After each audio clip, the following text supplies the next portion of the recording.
Olá, acadêmico e acadêmica do curso de Filosofia. Espero que todos e todas estejam bem. Hoje é a nossa segunda aula da disciplina de Didática de Filosofia. E como já vimos na aula anterior, a história da didática, ela está repleta de tendências pedagógicas. Em ordem cronológica, nós sabemos que a primeira tendência, então, a influenciar os postulados didáticos foi a tradicional, que sobreviveu por longos séculos e ainda sobrevive. Uma vez, então, questionados, esses pressupostos, desta tendência, a qual, então, certamente não se manifestou, de uma forma homogênea em todos os espaços-tempos, mas, de certa forma, ela contribuiu sobremaneira, então, para dar o tom ao ensino de muitas pessoas no nosso mundo ocidental. Então surgiram muitas outras, tendências pedagógicas, então, que acredita-se, terem marcado a história, então, da didática. E é isso que nós falaremos nessa aula. Aqui, a minha intenção não é propor, então, uma história da didática, porque brevemente nós já fizemos isso na aula anterior, Eu nem tão pouco aqui tenho a pretensão também de passar para vocês a história de todas as tendências pedagógicas, mas de certa forma relacioná-las com o nosso objeto de estudo, que é a didática. E essa é a importância dessa aula de hoje. Então, como eu falarei sobre as tendências, nesta aula eu vou abordá-las, de uma forma mais objetiva possível e disponibilizo no e-aula, textos teóricos sobre as tendências pedagógicas, Então, a nossa videoaula pode ser que fique um pouco simplificada, mas de certa forma eu sempre tenho um material para apresentar para vocês de cunho teórico, Então, é bom estarmos, então, sempre atentos ao fato que na nossa prática pedagógica diária, nas nossas escolas, no estágio, no dia a dia, talvez não encontremos nenhuma dessas tendências em estado puro. O que acontece? Na maioria dos casos, nós teremos alguns aspectos de umas combinados, então, com traços de outras, Bom, então, as tendências pedagógicas, elas são normalmente agrupadas, então, em duas grandes correntes. De um lado, então, a pedagogia liberal, e nós temos do outro a pedagogia progressista. A pedagogia liberal, então, ela não questiona os fundamentos da sociedade de classes, ou seja, a sociedade capitalista, Por isso, ela pretende o desenvolvimento de aptidões que são individuais, e que preparem as pessoas, então, para o desempenho de papéis sociais. Então, é necessário que os indivíduos, eles aprendam a se adaptar, então, às normas vigentes e também aos valores da sociedade capitalista. Então, mesmo que algumas tendências, então, que são liberais, elas preguem a igualdade de oportunidades, as desigualdades de condições, elas não são consideradas. Então, a pedagogia progressista, ao contrário, ela nasce fazendo a crítica à sociedade de classes, e a contribuição da escola liberal para a manutenção do status quo.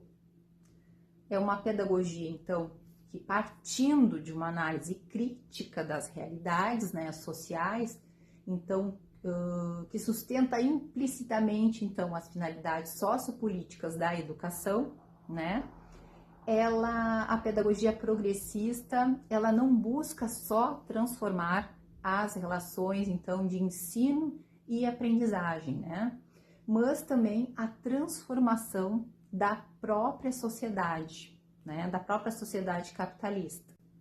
É isso que prega, a tendência progressista. Bom, agora então eu vou falar, sobre a relação das tendências pedagógicas, com a didática. Na pedagogia tradicional, então, que é a mais representativa das tendências, né, que seja de cunho liberal, né, a didática, ela é uma disciplina eminentemente normativa, ou seja, ela é composta por um conjunto de regras, né, e princípios que organizam, então, o ensino. O professor, a professora, então, como centro do processo, é responsável pela interpretação, né, e exposição dos conteúdos.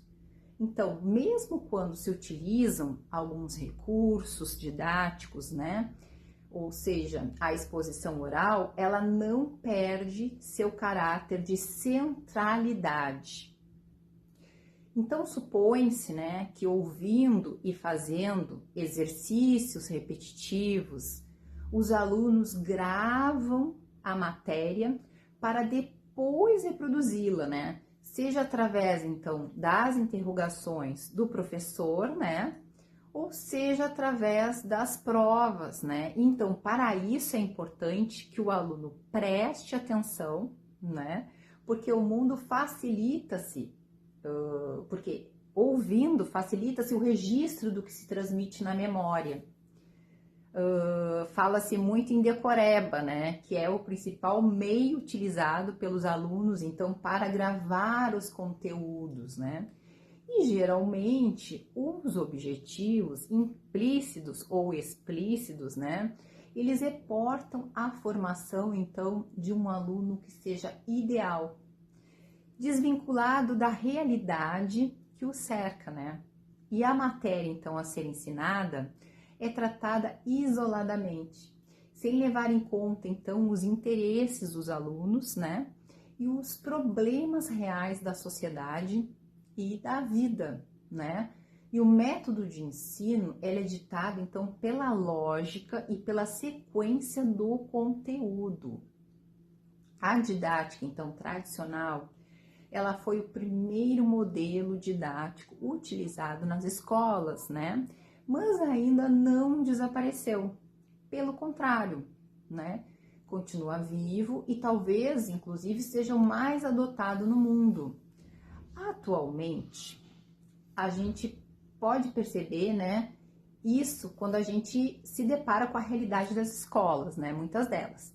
Depois nós temos a tendência renovada progressivista, né? Que assim como a renovada não diretiva, ela nasce em fins do século XIX, com o movimento da pedagogia ativa, que se contrapõe à didática tradicional.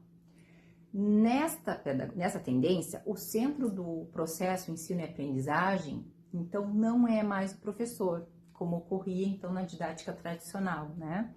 Mas o aluno, né, que deve participar ativamente da aprendizagem. A educação, ela deve adequar-se às necessidades individuais, então, ao meio social. O processo da aprendizagem, ele é mais importante do que o conteúdo em si, né? E o professor, ele é um orientador e também um incentivador, que organiza, então, as situações de aprendizagem, né? E é uma didática, então, que ela acaba valorizando mais os aspectos psicológicos do que os cognitivos, né? Em uma relação amigável, então, entre professor e alunos. E seu principal idealizador é o John Dewey, que nós estudamos na aula anterior. A tendência renovada, não diretiva, então, é a que mais se aproxima do modelo que ficou conhecido, né, por escola nova, embora essa seja também associada aos postulados, né, da tendência renovada, progressivista, inspirada especialmente no pensamento, né, de Carl Rogers. A sua didática, ela é também ativa e o aluno, ele é sujeito do processo de ensino e aprendizagem. Então, partindo dos interesses dos alunos, o professor, ele deve garantir, então, situações que sejam propícias para que estes, então, eles possam buscar por si mesmo, então, os conhecimentos, né? E essas situações de aprendizagem, né, elas são organizadas, então, pelo professor. Elas devem ser adequadas também às capacidades e características individuais, né, dos educandos.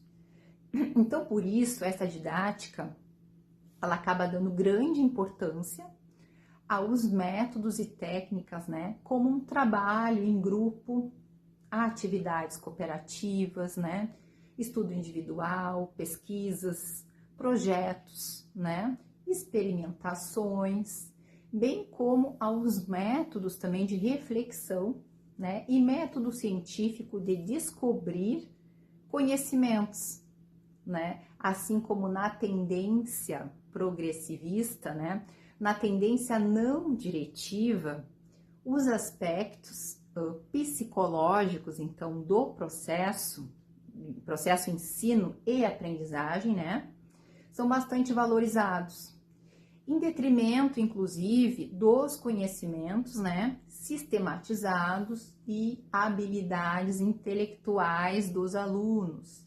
Então, para essa perspectiva, a didática, ao invés de se constituir na direção do ensino, ela constitui-se, então, na orientação da aprendizagem, da experiência individual, né, que é única e irrepetível.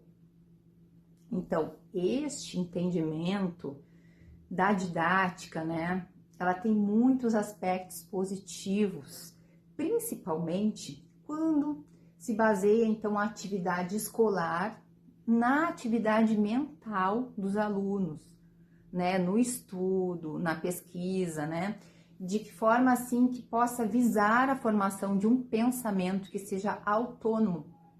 Entretanto, né, é raro encontrar professores, né, que apliquem inteiramente o que propõe, então, essa didática ativa, né, por falta de conhecimento, né, muitas vezes aprofundado das bases teóricas da pedagogia ativa, muitas vezes também falta de condições materiais pelas exigências, né, de cumprimento do programa oficial e também por outras razões, né.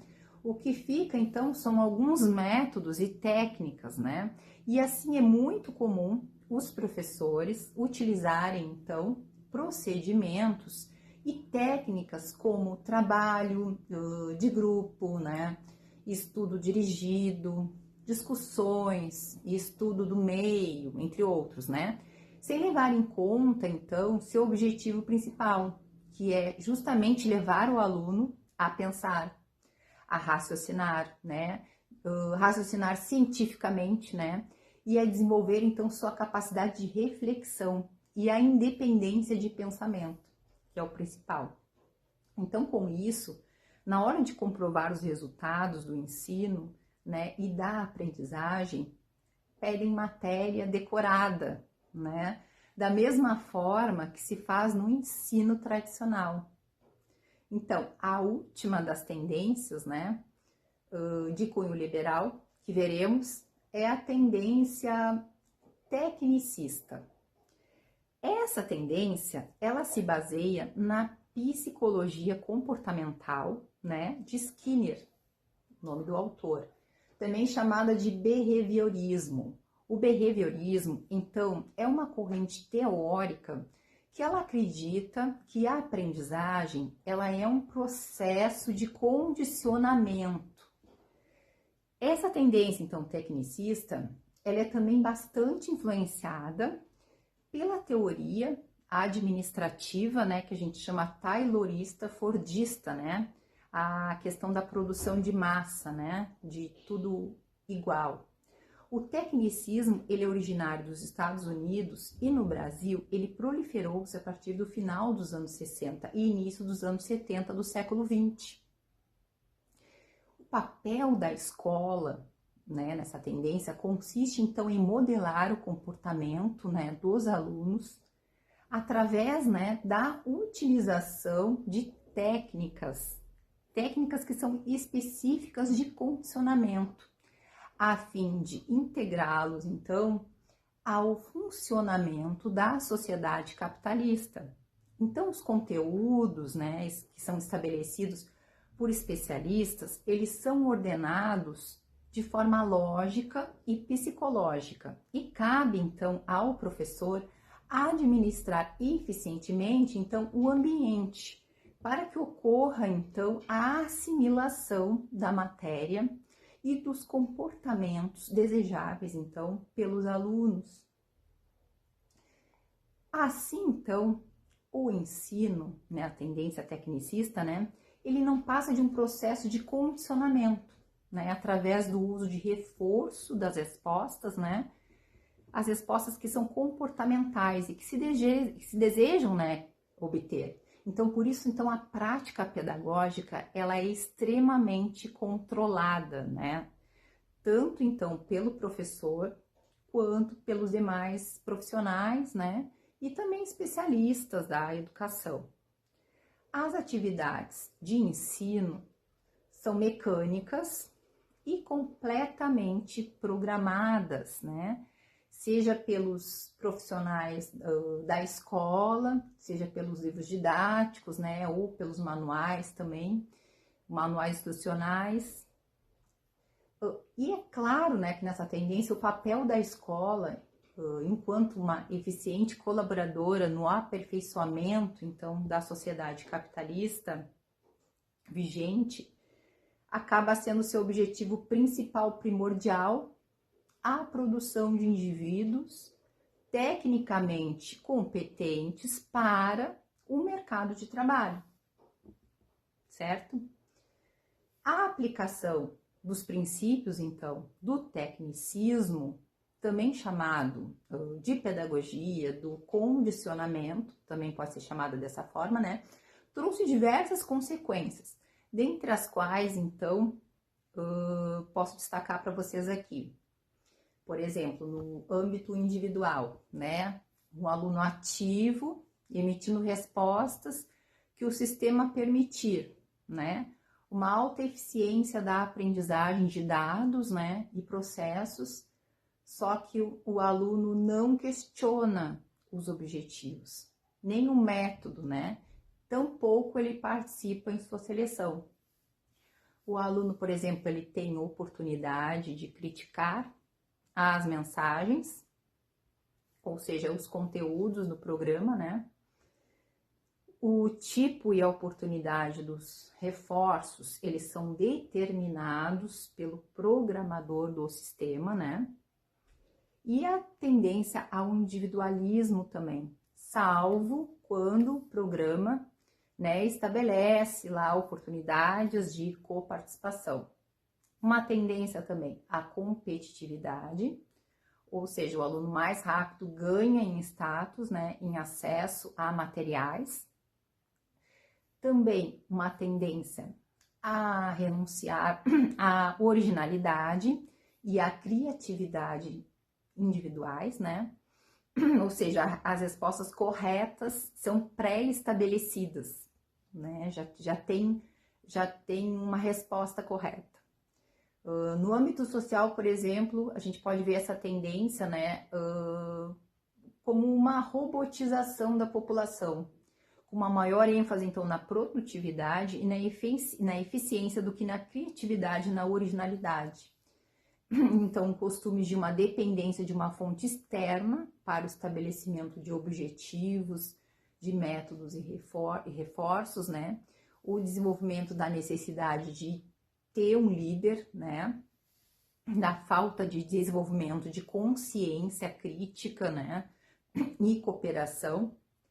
E suscetibilidade, então, dos programas à manipulação ideológica e tecnológica também. E a ausência de dialética do professor conteúdo, né? Salvo, claro, em sessões eventuais que tem alguns reajustes, né? E dependência de fontes estrangeiras, de programas, equipamentos, né? E métodos. E também uma tendência ao conformismo, né? Por razões superiores de eficiência e pragmatismo utilitário. Então, a tendência agora libertadora, é que nós veremos, é uma das três tendências de cunho progressista, que estudaremos agora, né, encontra o autor principal, né, o educador brasileiro Paulo Freire, né, seu maior representante. A didática freiriana, então, ela fundamenta-se no diálogo e procura desenvolver no aluno o compromisso consigo mesmo, né, com sua autonomia e com o social. Então, nessa tendência libertadora, a preocupação com as reais condições, então, de vida da população, né, que é marginalizada, a sua realidade, né, é sempre uma preocupação constante, né, com o meio social. E a educação, ela só faz sentido se vier se vier, de certa forma, contribuir, então, com a sua emancipação e libertação. Então, por isso, os conteúdos, né, são temas geradores que emanam da própria realidade na qual o grupo está inserido. Contrariando, né, alguns que acusam a sua didática de prescindir de conteúdos, né, a didática de Paulo Freire, o próprio Freire, ele acaba se expressando da seguinte maneira sobre isso, né? Ele fala o seguinte, que não há prática educativa sem conteúdo, né? Quer dizer, sem objeto de conhecimento a ser ensinado, então, pelo educador. E aprendido também, para poder ser aprendido pelo educando. Então, isto porque a prática educativa, né, ela é naturalmente gnosiológica e não é possível conhecer nada a não ser que nada se substantive e vire objeto a ser conhecido. Portanto, vire conteúdo. A questão, então, fundamental aqui é política.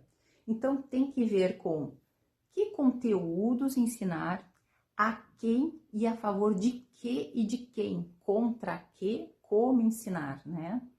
Tem que ver com quem decide sobre que conteúdos ensinar, que participação tem os estudantes, os pais, os professores, os movimentos populares, né? Na discussão em torno da organização, então, dos conteúdos programáticos, né? Então, essa é a tendência freiriana. Partindo-se, então, do contexto experiencial dos alunos, os conteúdos, eles são trabalhados, então, na direção da superação de momento inicial, então, levando à ampliação do conhecimento, né? Do conhecimento crítico da realidade. E dessa forma garantindo o acesso, então, ao conhecimento, né? De uma forma um conhecimento que seja mais sistematizado e elaborado, que se transforme, então, num instrumento de luta contra a opressão. Então, para a pedagogia libertadora, conhecer é aprender o mundo. E isso não pode ser feito solitariamente, pois ninguém conhece sozinho, né? As pessoas, elas se educam coletivamente. Essa premissa, né, ela traz importantes implicações didático, né, metodológicas. Por quê? Pois se aprender não é um ato solitário, né, estão descartadas, então, muitas das técnicas de ensino individualistas, né, que são típicas das tendências que são mais para o lado liberal.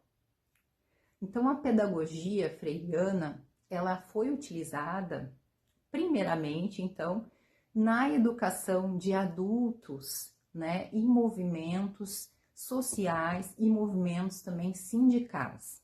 No entanto, ela não se restringiu a esse público e ela vem ganhando cada vez mais espaço em todo o mundo, né?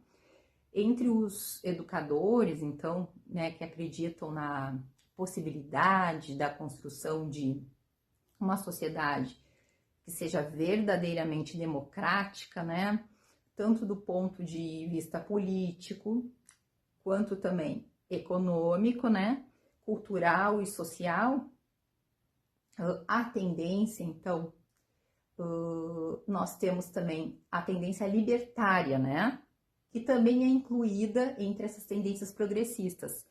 E ela é originária do pensamento político, né, anarquista. E como o próprio nome já diz, né, ela visa a formação da personalidade num sentido, então, libertário e autogestionário. Assim, então, para o movimento, então, anarquista, a educação, ela ocupa um lugar central e estratégico, né? Uma vez que ela é capaz de ajudar a formar pessoas que sejam livres e conscientes, né? Homens e mulheres livres e conscientes que são capazes de transformar a sociedade do seu sistema capitalista, né? Então é explícita na tradição libertária, então, a vinculação entre educação e luta política, pois a educação, então, é o objetivo em si para combater, então, a ignorância e a miséria. E, simultaneamente, um instrumento de atuação política e social, então, contra os privilégios, né, as injustiças e todas as formas de opressão e exploração. Essa, então, é o pensamento dessa tendência libertária. Esse pensamento pedagógico libertário, ele é crítico a todas as relações de poder existentes, então, no processo educativo, né? E também as estruturas que proporcionam, então, as condições para que estas relações, elas se reproduzam, né? Por isso, um dos seus princípios centrais, né, da tendência libertária é a rejeição de toda e qualquer forma de autoritarismo. E assim a tendência libertária, ela se rejeita quaisquer procedimentos que induzam a obediência cega, né, ou expressem relações que sejam opressivas, né, e aproximando-se então desse sentido também da tendência libertadora, né, da qual nós tratamos anteriormente. Então, no Brasil, o que aconteceu, né? Os primeiros representantes, então, desta tendência foram, então, os imigrantes europeus, especialmente os italianos, os portugueses também e os espanhóis, porque eles aqui chegaram no final do século XIX para trabalhar, então, nas lavouras, né, de café. E aí trouxeram a visão dessa tendência para cá. Depois nós temos a tendência crítico-social dos conteúdos, né? Que é a última das tendências progressivas que nós vamos analisar, que surge entre o final dos anos 70 e início dos anos 80 do século 20. Ela preconiza que a escola pública, ela cumpra a sua função social, a sua função política, assegurando a difusão dos conhecimentos sistematizados, então, a todos, como condição para a efetiva participação do povo nas lutas sociais. Então, essa tendência, ela embora não negue, né, muitos dos postulados, tanto da pedagogia libertadora, né, quanto também da pedagogia libertária, ela centra seu foco de atenção, então, nos conteúdos, né, e nos saberes historicamente acumulados pela humanidade, não considerando suficiente, então, colocar como matéria de estudo, né, da educação escolar a problemática cotidiana, mas é preciso que o aluno ele se reconheça nos conteúdos, né? E nos modelos sociais que são apresentados, né? A fim de desenvolver, então, capacidades de lidar criticamente com as informações. Então, somente com o domínio dos conhecimentos, habilidades e capacidades, né? Capacidades mentais, por exemplo, podem os alunos se organizar, interpretar e reelaborar as suas experiências de vida em função dos interesses de classe, certo?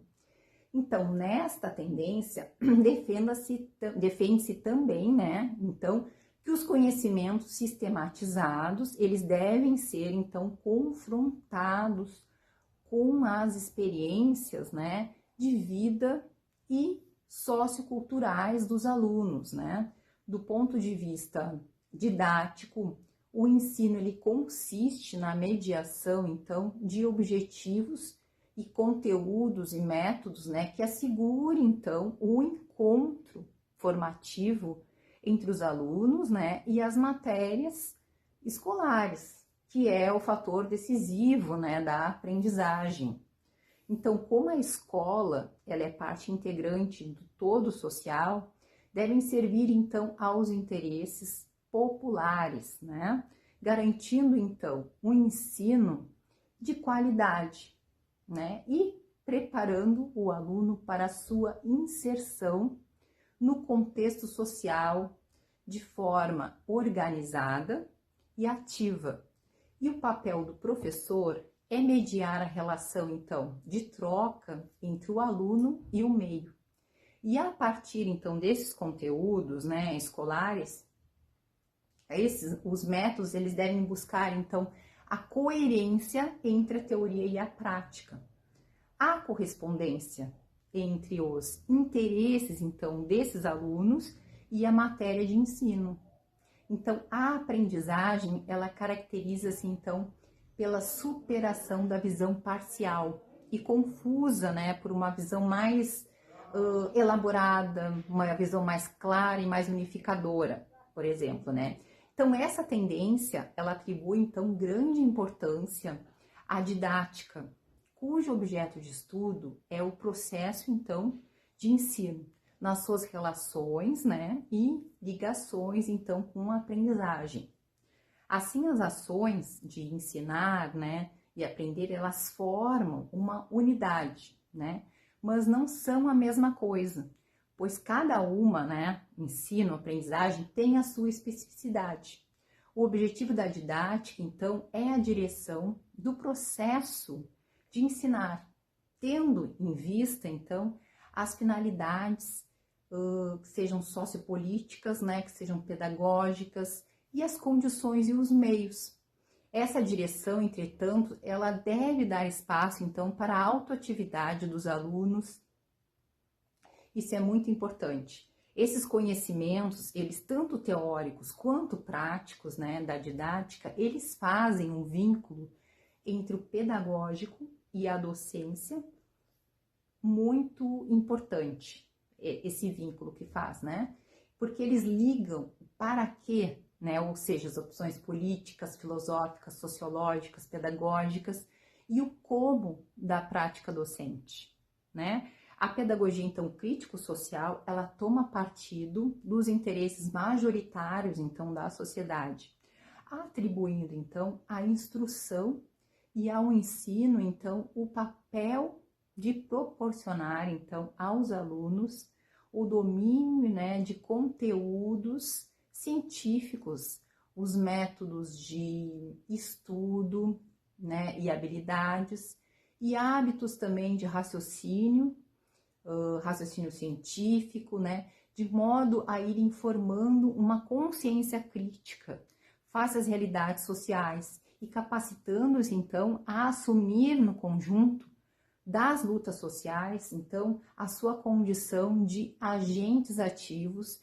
de transformação da sociedade também e de si próprios. Então, essa última que eu falei foi a tendência sociocrítica. A nossa aula, então, termina aqui. Poste no fórum de dúvidas e conversas as suas dúvidas e reflexões sobre a nossa aula. Até a próxima aula. Um abraço e bom estudo!